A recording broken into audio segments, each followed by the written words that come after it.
Hello, I'm Holger. I'm the pastry chef of Rosewood Hong Kong. Today we're doing actually a Black Forest with you. Enjoy!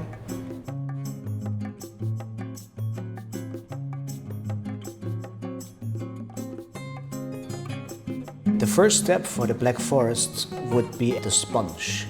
So you whisk the whole egg and the sugar, roughly 5 times the volume. You strain your flour and cacao powder and fold it in slowly.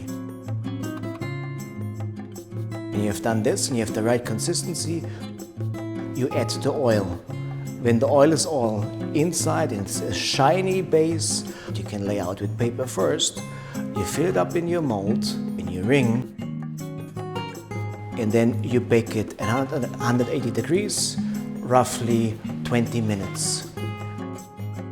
We bring the cream and the glucose and trimoline to the temperature of 70 degrees. Then we pour it over the white chocolate and the gelatin. Let it sit for a minute so the chocolate dissolves, gelatin dissolves. Take a spatula, combine it. Afterwards we take the blender and we blend it. This mixture goes in the fridge. You leave it at least 4 to 6 hours, better overnight. When you take it out, whisk it up to a hard mixture. Next part is the assembling. The first layer of the sponge goes on the bottom. Then we pipe a thin layer of the cream. We make it flat, pipe a ring on the outside, and then we add the cherries in the center. Then we adding the second sponge. Soak it with sugar and alcohol, kirsch liquor on top. It have to be quite a lot because this is the real flavor what comes through.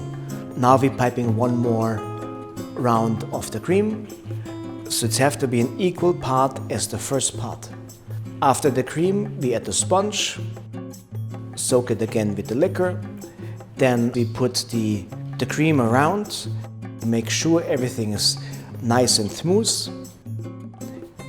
Then we start to decorate the cake with the chocolate shavings around, on top. Then we pipe the cream in a rosette, as we say. We put the cherries on top, and please enjoy the Black Forest.